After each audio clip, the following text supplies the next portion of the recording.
दुकानें सील हो गई थी वहाँ की सरकार ने, मुझे अच्छी तरह पता है। हम वैसे गए मार्केट में तो सील थी, तो वो सुराग दिया कि रास्ते में ये जो ट्रक जाएंगे ना, इनको लूट लिया जाएगा।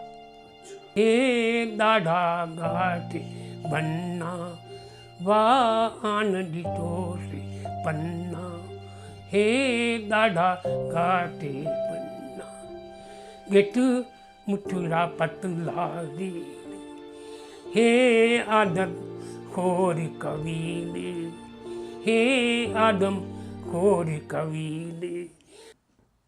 नमस्कार, आदाब, सत श्री अकाल। मैं विजेंद्र कंबोज दास्तान पार्टीशन 1947 यूट्यूब चैनल से बात कर रहा हूं।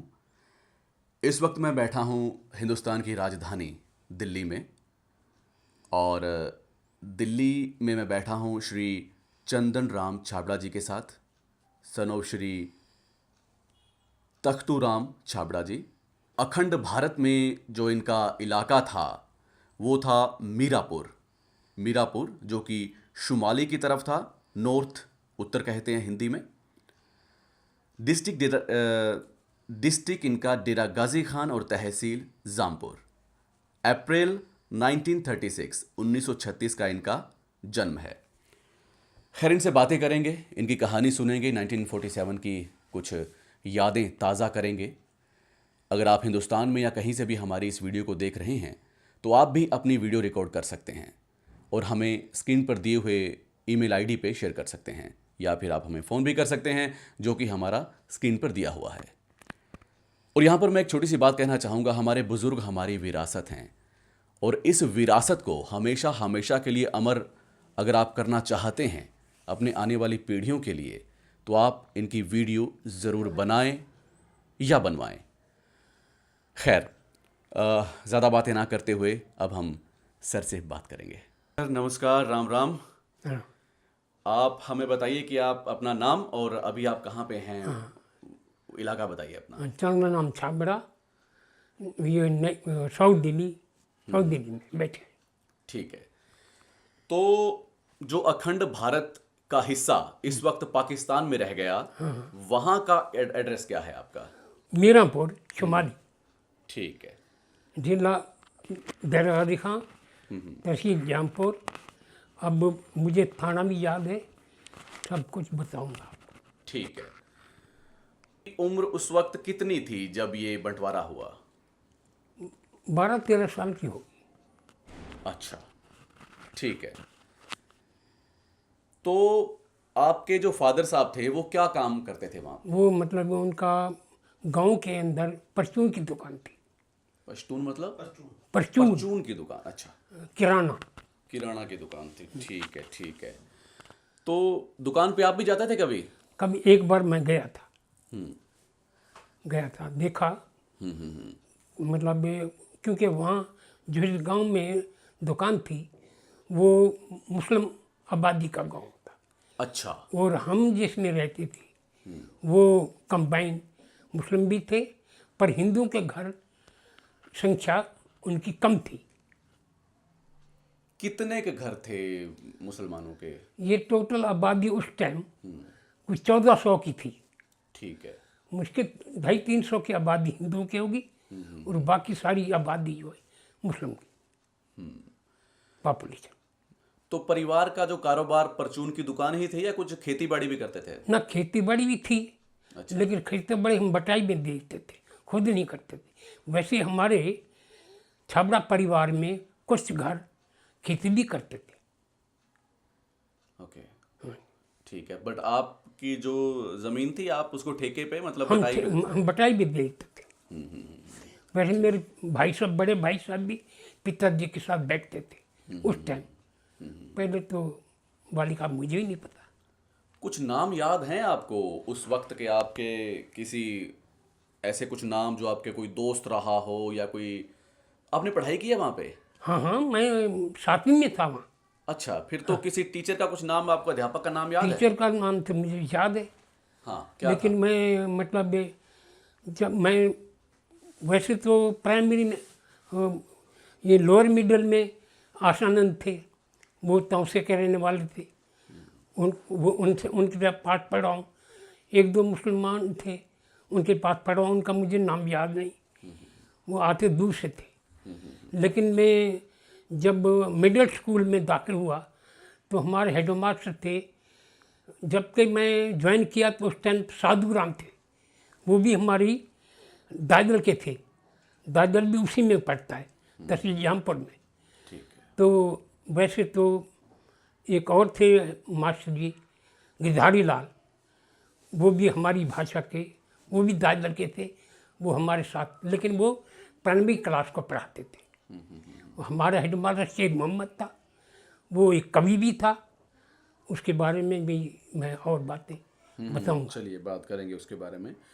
तो खैर, तो जो वहाँ पे आबादी मुसलमानों की ज़्यादा थी आप कह रहे हैं, हाँ, तो रहना सहना कैसे था? रहना बहुत बढ़िया था जी, भाईचारा बहुत बढ़िया था, आना जाना था। लेकिन इतना मुझे याद नहीं ब्याह शादी में कि हम आते कैसे जाते थे, या वो मुझे याद नहीं, मेरे सामने ऐसा वाक़या आया नहीं। लेकिन कारोबार के सिलसिले में, मतलब कारोबार तो आपस में चलता ही था। कारोबार में कोई कमी नहीं थी, भाईचारा बहुत तेज था। वैसे हमारा जो हमारे घर के पीछे मुसलमान का घर था, हमारी माँ कभी कभी उनकी मतलब जैसे रोटी, चूल्हा गर्म होता था, उनके तवे पे रोटी बना के ले आती थी हमारे अपने बहन भाइयों की। मतलब यहाँ तक था कि हम दूसरे के घर में या मुसलमान के घर में जाके खाना भी बना लेते थे। बिल्कुल, यहाँ तक आपस में भाईचारा था। बहुत बिल्कुल बिल्कुल, बहुत बढ़िया। खाते तो नहीं थे, लेकिन तवे पे ये रोटी बना के ले आते थे, आटा ले गए, वहीं बनाई, ले आए। जी जी जी, ठीक है। तो उस वक्त इस तरफ कुछ रहता था, अमृतसर की तरफ आना जाना, या होता था आपके पिताजी का कभी? उसमें वैसे तो आना जाना नहीं था, लेकिन वैसे जब हमारे गांव में जो पूर्वज हैं, जब वो गुजर जाते थे, उनकी अस्थियां प्रवाह करने के लिए हम यहाँ हरिद्वार आते थे। पर वो एक केस नहीं होता था, जब 5-6 केस हो जाते थे तो एक ग्रुप में आते थे, अकेला कोई नहीं आता। वैसे 2-3 बार मेरे पिताजी और मेरी माँ हरिद्वार में आई, बस ऐसे आते थे। ठीक। ओके, तो अब थोड़ा सा हम आगे चलते हैं, इन चीज़ों को थोड़ा नज़दीक लेके आते हैं। जब नज़दीक की बातें हुई कि कुछ हो रहा है देश में, कुछ होने वाला है, उस वक्त कुछ आपके गांव में बातें होती थी कुछ होगा ऐसा या होने वाला है? गांव में थोड़ा थोड़ा बात हम इतनी समझ थी नहीं, हालांकि साथ में था समझ, फिर भी ऐसी नहीं बात नहीं कि हम समझते नहीं थे। थोड़ा बहुत वो मुसलमानों के अंदर ये बात आती थी कि हमारा पाकिस्तान बनने वाला है, ऐसी बात आती थी।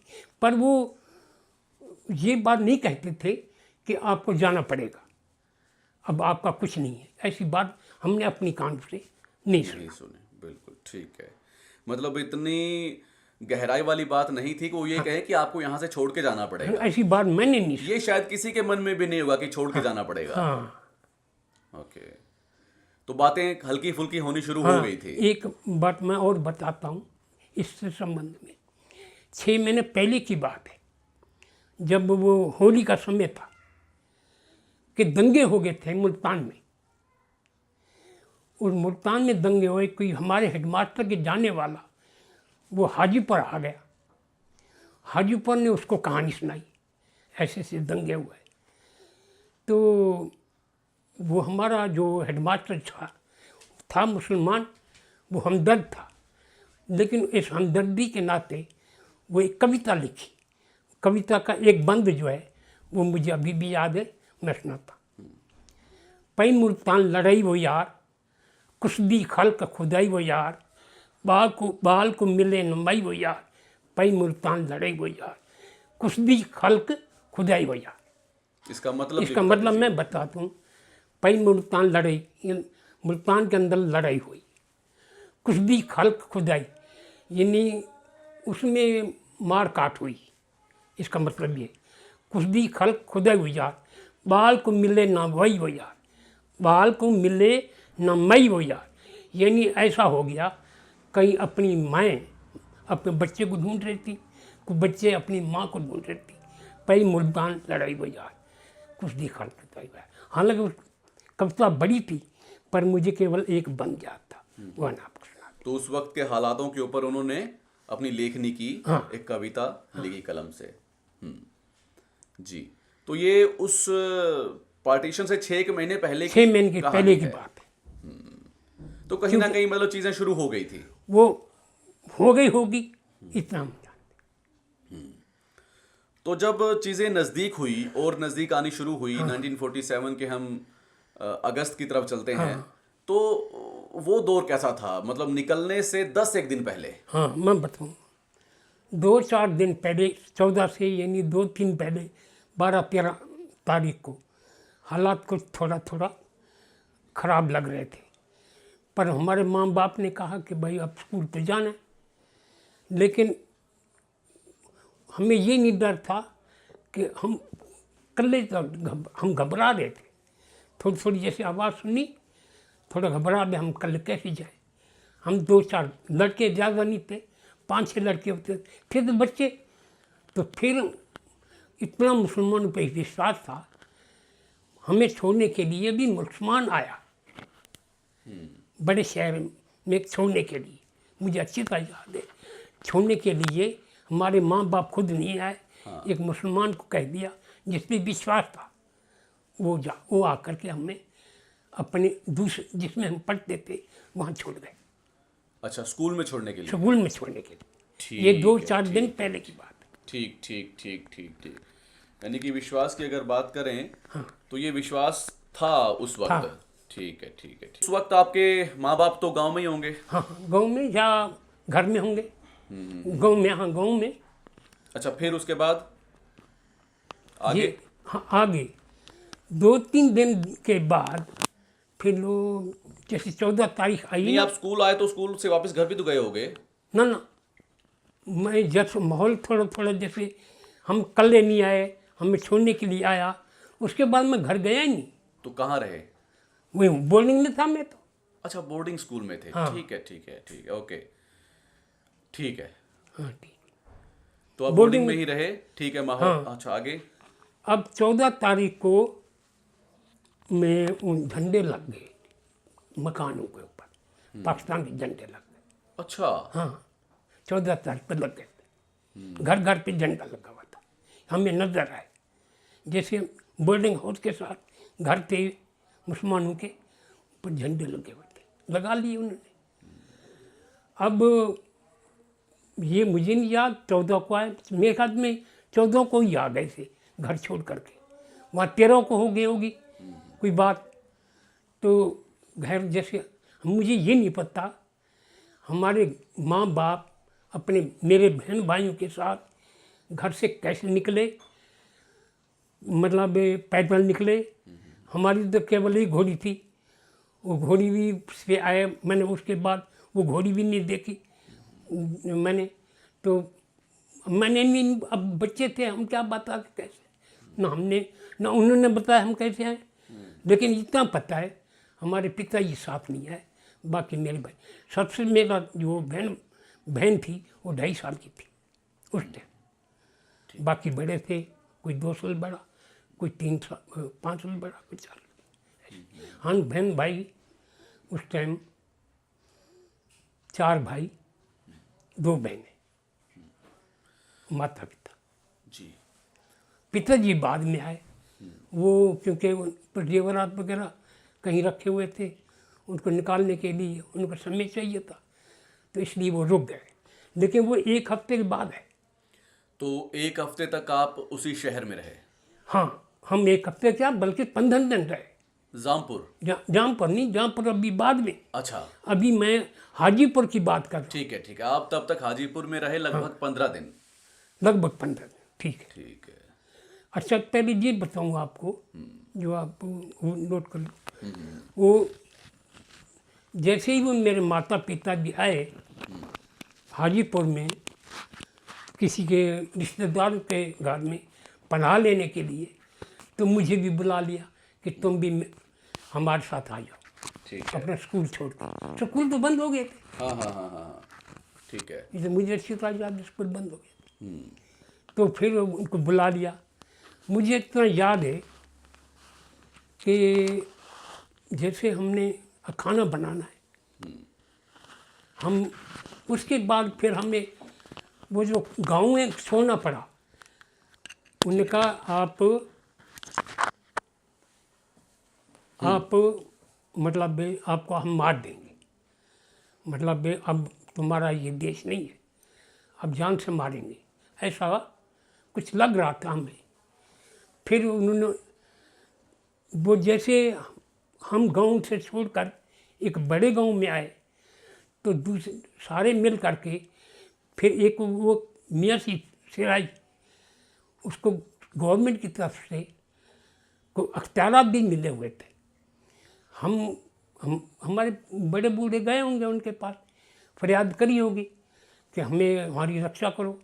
उन्होंने कहा तुम सारे के सारे, वो बड़ी हवेली थी, उसमें कम से कम 1000 आदमी आ सकता था, मतलब पनाह लेने के लिए। ऐसे 2-3 गांव के लोग, एक मैं हमारा मीरापुर नहीं, एक बखरपुर और भी था, वहाँ के लोग भी हाजीपुर में आ गए थे। हाँ, यहाँ पे थोड़ा सा मैं रोकना चाहूंगा। आसपास के और गांव कौन से थे? नाम याद है आपको? हाँ बिल्कुल याद है। बताइए। नवेशार, नुशहरा, दादल, हमारा जो गांव जिसमें हम मुसलमानी गांव में दुकान थी, झोंक मकबल, कलोटपुर। अच्छा, फिर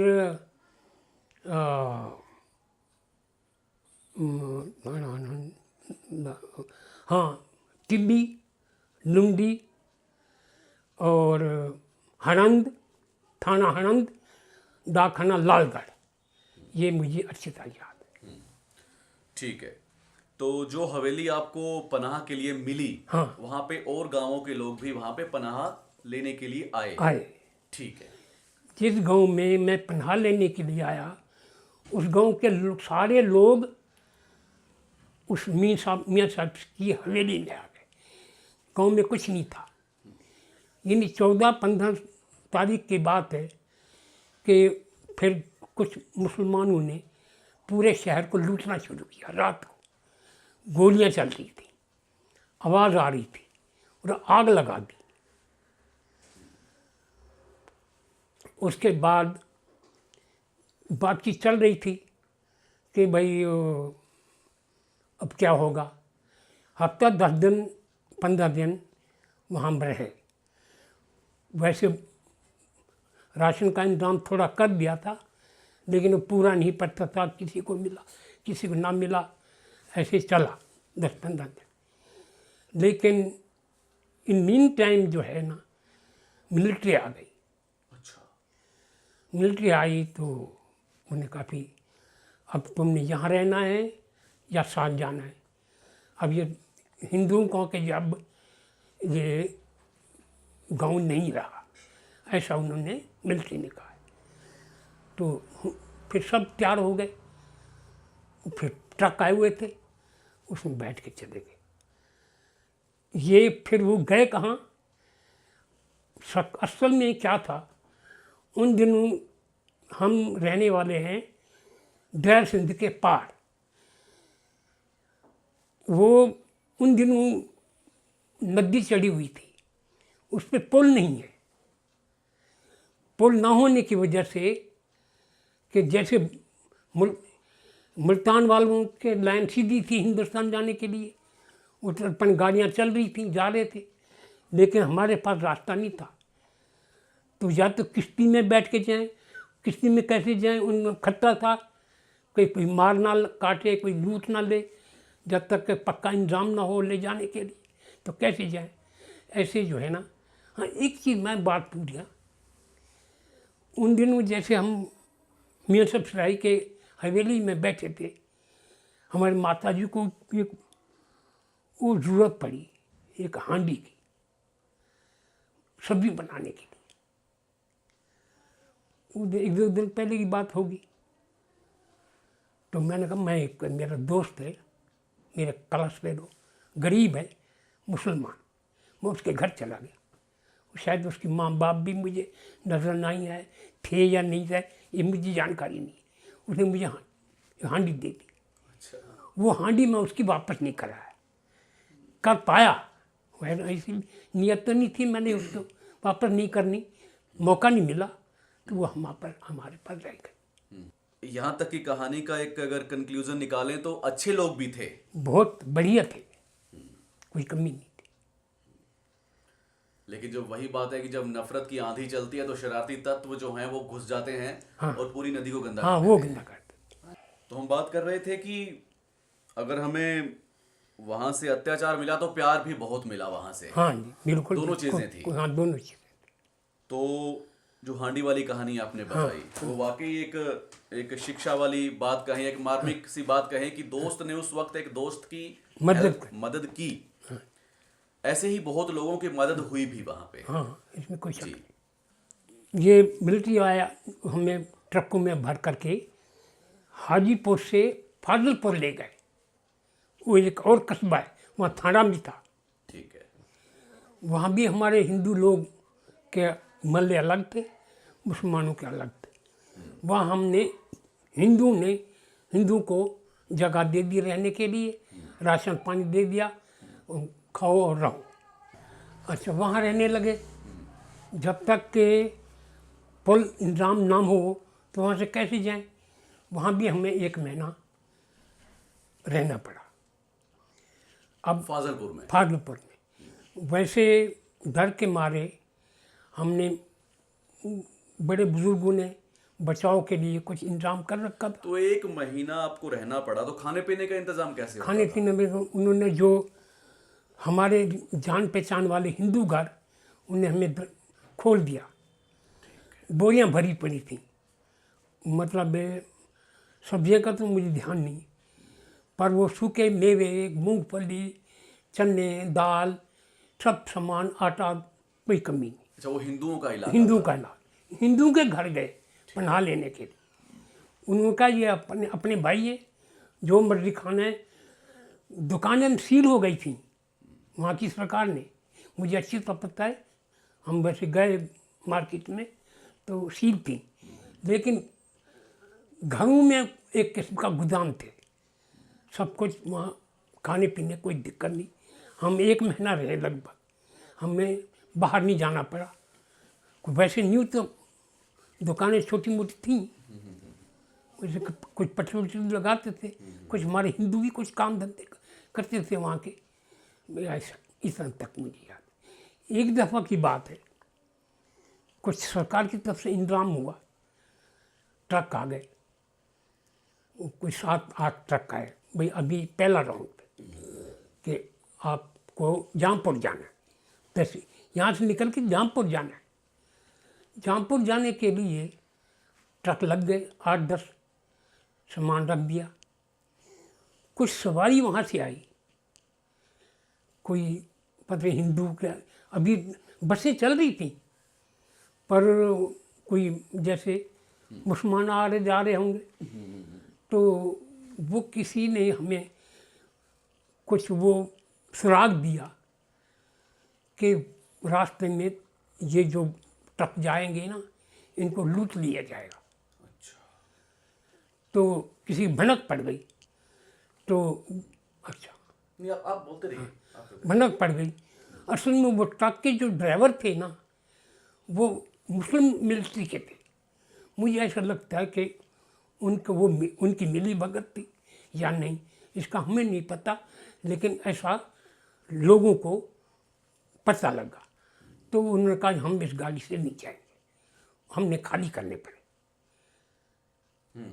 फिर 15-20 दिन के बाद फिर भाई आना तो था इधर, फिर सरकार से दरख्वास्त लगाई, तो आप मिलिट्री के ट्रक से नहीं जाते तो हम बसों का इंतजाम कर देते, 2 पुलिस वाले ऊपर बैठेंगे, एक आगे एक पीछे।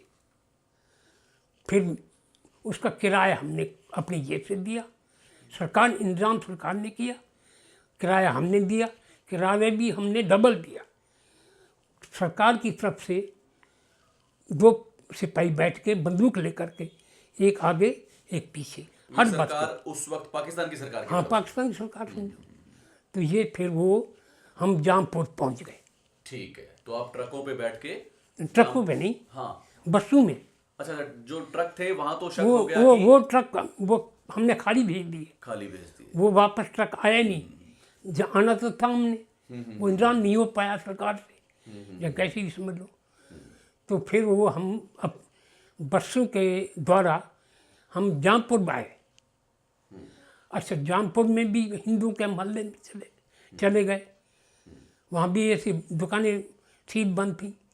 वहाँ भी जैसे फादलपुर में वो गोदाम थे घरों में, उसी तरह वहाँ भी गोदाम थे घरों में। हमें राशन पानी की दिक्कत नहीं हुई। जिस मोहल्ले में हम गए उस घर में जगह मिल गई रहने के लिए, खाने पीने का सामान मिल गया।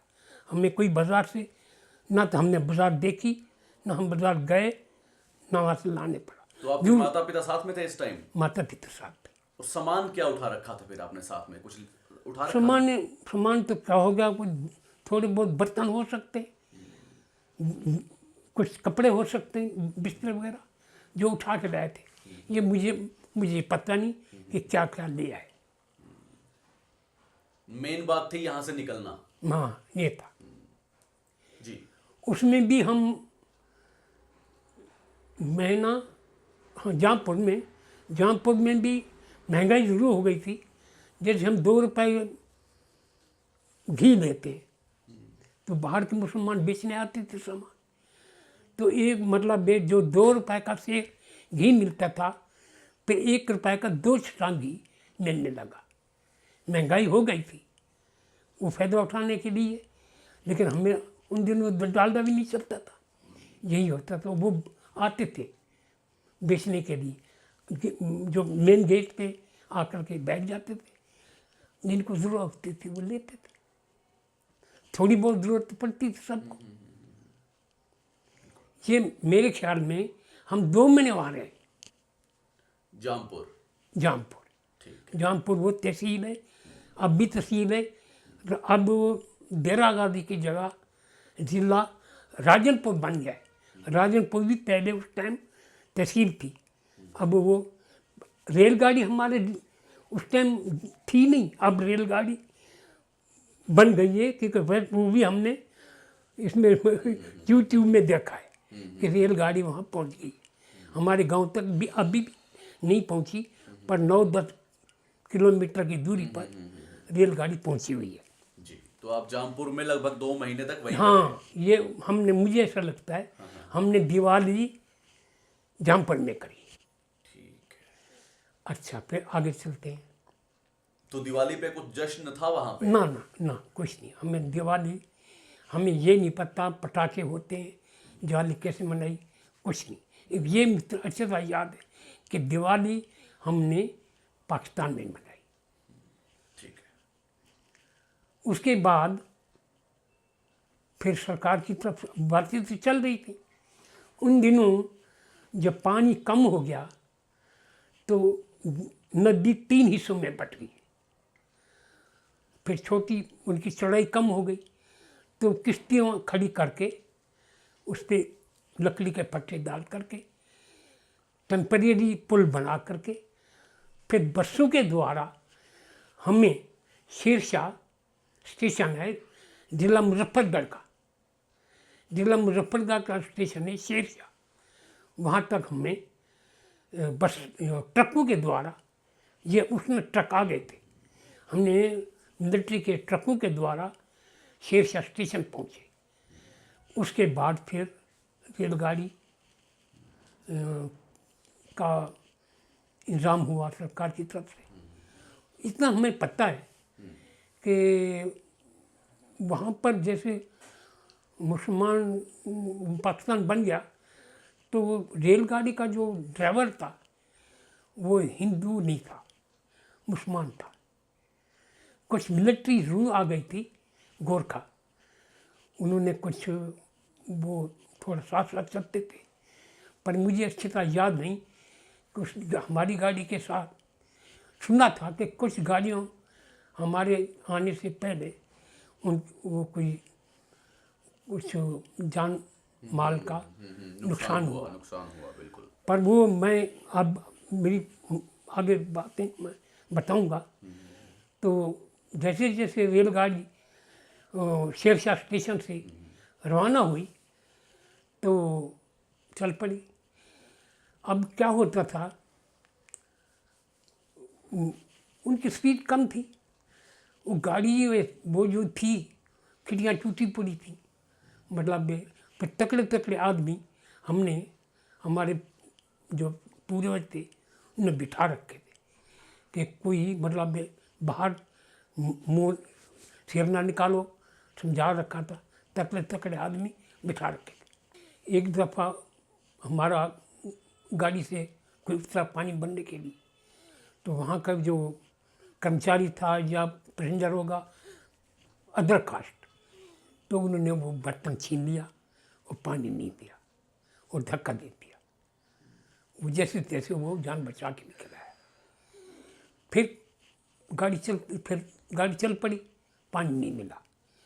फिर ज़्यादातर क्या करते थे, उनको हमने भी कह रखा था कि हमें सवेरे के टाइम 6 बजे के बाद जंगल पाड़ी जाने के लिए हमें थोड़ी रोक लो। और फिर खड्डे में पानी वानी भरा रहता था ना, तो कई लोग तो मैंने सुना था कि भाई उसमें जहर डाल देते, पर ऐसी बात हमने नहीं सुनी उन दिनों। हो सकता है वो उनकी बात सही हो या हमारी सही हो। तो हम तो पानी खड्डे का भर लेते थे और हम पी भी लेते थे, उसमें कोई ऐसी घटना हमारे साथ हुई भी नहीं। तो फिर कुछ दूरी पे जाकर के, ये मुझे नहीं पता कौन सा स्टेशन, या मुझे ऐसा लगता है मिंट कुमड़े का स्टेशन होगा, जो मुल्तान को पार कर गए थे। तो सवेरे का टाइम 6 साढ़े 6 का टाइम होगा, गाड़ी रुकी। जब भी ऐसे टाइम गाड़ी रुकती थी तो 500-600 आदमी उतर जाते थे जंगल पानी के लिए, हवा पानी लेने के लिए। तो ऐसे वो उतर गए, उसमें हमारी माँ भी उतर गई थी। अच्छा। हाँ, वो गाड़ी चल पड़ी, वो ऐसी चल पड़ी फुल स्पीड से। फिर पिताजी भी वो पीछे पीछे, उनको पता लगा कि माता जी नीचे है, वो उतर गए। अब गाड़ी चल पड़ी और लोग उतार, ये कपड़ा चलाए। उन दिनों वो क्या कहते हैं, वो होती ना चेन टूटी पड़ी थी, नहीं थी। फिर कपड़ा मारते थे ऐसे जोर जोर के। मुझे ऐसा लगता है 4-5 किलोमीटर दूर जाके उसकी समझ आई, पता नहीं। उन दिनों ड्राइवर जो थे वो मुसलमान थे, उन्हें रोकी। अब पता नहीं किस नियत से रोकी, पर वो फिर और सवारियाँ उतर गईं उनको लेने के लिए। पिताजी बाद में पता लगा तो माता जी जैसे गाड़ी चल पड़ी और दौड़ती आकर के दूसरे डब्बे में चढ़ गई, दूसरे डब्बे में चढ़ गई। बाद में कुछ आदमी जब सारियाँ सवारियाँ जो रह गई थी उनको ले आए पैदल, 4-5 किलोमीटर उनको पैदल ले आए। कुछ मरीज भी थे, बूढ़े भी थे, जैसे तैसे वो सब आ गए। फिर माता जी पिताजी ने ढूंढ लिया, फिर वो भी अपने डब्बे में। जिसको पता है मेरे डब्बा नहीं है, वो तो गाड़ी के बाहर ही ऐसे से सरकार निकाल रखा होगा, भाई कोई मेरे जानने पहचानने वाला मुझे देखे। ऐसे पिताजी ने ढूंढ लिया था मेरी माता जी कहाँ, कौन से डब्बे, फिर अपने डब्बे में ले आए। फिर आगे जा कर के आगे कोई दूसरी घटना हमारे साथ नहीं घटी। सीधे जा कर के फिर हम अटारी पहुँचे। अटारी पहुँचने के बाद हमें मतलब सेवादार यहाँ के आरएसएस वाले, हम तो मुझे ये नहीं पता आरएसएस का नाम हमने यहाँ कैसे सुना, हमें पहले नहीं इतनी नॉलेज नहीं थी हम गांव के रहने वाले, हमें क्या पता है क्या राशन पानी वो देने वाले, पेट भर के भोजन मिला अटारी पे आकर के। उसके बाद हमारी गाड़ी 1-2 दिन और लेकर के सीधी जाकर हिसार रुकी। हिसार में जाकर के और रुकी, वहाँ टेंट लगे हुए थे रहने के लिए। 1-2 दिन गुजारे, पता लग गया तो मुझे बीमारी फैल गई। हम टेंट के अंदर नहीं रहे, वहाँ गए। फिर वैसे जो हिसार में कुछ मकान खाली पड़े थे, हमने जैसे तैसे 1-2 दिन गुजारे। लेकिन वो क्या हुआ, हमारे पिताजी ने जेवर वहाँ से तो बचा के लाए, वो यहाँ आकर किसी को दे दिए वहीं पर कि भाई ये आप रख लो, फिर मिलेंगे तो मैं आपसे ले लूँगा। हिसार आ गए वहीं पर पाकिस्तान में, पाकिस्तान में दे, अच्छा अच्छा अच्छा, पाकिस्तान में दे दिए थे। ठीक है। पर उनकी ये पता लगा कि उनकी गाड़ी जलंधर खाली हुई है, क्योंकि हाँ वो जलंधर खाली हुई है। तो जिसकी वजह से हम हिसार में ज़्यादा दिन नहीं रहे, मेरे ख्याल में 1-2 दिन मुश्किल से गुजारे। हम जलंधर पहुँच गए, फिर जलंधर में हम रहे कुछ 7-8 महीने। फिर हमें पता लग गया कि हमें गुड़गांव आइलाट हुआ है। वहाँ वैसे एक वो था गढ़ा कैंप। नहीं वो जेवर गहने मिले या नहीं मिले? गए, मिल गए। अरे हाँ मेन बात तो वो है ना। हाँ मिल गए। तो बंदा कैसे मिला फिर वो? वहीं वो उनकी गाड़ी जलंधर खाली हुई, उसी कैंप में हम गए, उसी कैंप में वो मिला, हमें मिल गए। हमारा मामा और मेरे नौना मामा भी वहाँ के, पर वो मेरा एक छोटा मामा जो था वो इधर कराची वगैरह में काम करने के लिए जाते, बहावलपुर में, बहावलपुर। ठीक है। तो उन दिनों वो हमारे साथ नहीं था। ये तो बाद की बात है वैसे, तो मैं बता ही देता हूँ आगे भी और पीछे भी। तो बड़े मामे को सपना आया कि छोटा मामा रेलवे स्टेशन के खंबे के साथ बैठा हुआ है। वो वैसे ही जैसे सपना आया वैसे रेलवे स्टेशन चले गए, देखे तो वहाँ बैठा हुआ। अच्छा। ऐसी मुलाकात हो। वाकई ये तो एक रूहानियत बात है। हाँ रूहानी बात है। ये हमारे मामा ने सुनाई, अब वो नहीं रहे, गुजर गए। आपका जो घर पीछे रह गया, काफी कुछ पीछे रह गया होगा। हाँ पीछे रह गया घर। घर था, इसमें हम ऐसा करते थे, फसल हमारी सरसों का हम मतलब उधार देते रहते थे, उनके बदले में अनाज लेते थे। हमने अनाज जो है, ज़्यादातर खेती होती थी सरसों की, सरसों का हमने वो स्टॉक कर रखा था, कम से कम 20-25 हज़ार रुपये का उस टाइम होगा, उस टाइम की कीमत में। आज तो करोड़, 20-25 हज़ार बहुत ज़्यादा हो जाता है। बिल्कुल बिल्कुल। उन दिनों तो वो तो वहीं रह गया, वही है। वो तो वही ले गए होंगे जहाँ से गांव वालों से आया होगा, जो हमें नहीं पता, हमें कुछ नहीं मिला। जमीन वगैरह अलॉट हो गई यहाँ पे फिर आप? ज़मीन मिली, लेकिन हमें मिली थी कोई 60 एकड़ ज़मीन थी, लेकिन उसके बदले में 11 एकड़ मिली। कहानी आपकी ही नहीं, काफी लोगों की है। कईयों को तो कुछ मिला भी नहीं, हाँ परिवार भी खत्म नहीं हुए, मिला। चीजें भी वहां रह हमें गई। मकान के बदले में कुछ नहीं मिला, लेकिन हमें बल्कि हमारे ससुराल वालों को कुछ मकान के बदले में मिला था।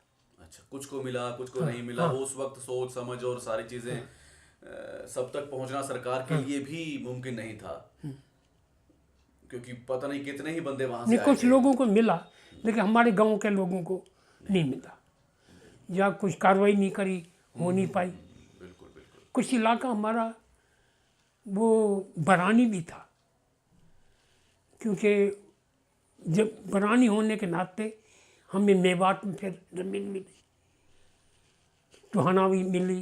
टोहाना भी अब अच्छा हो गया, फतेहाबाद अब अच्छा हो गया। पहले पहले नहर निकाली गई है वैसे। पहले पानी की बहुत कमी। पहले वहाँ भी बरानी था, अब वहाँ बाली। तो उसके बाद फिर आपका कभी संपर्क हो पाया उस तरफ?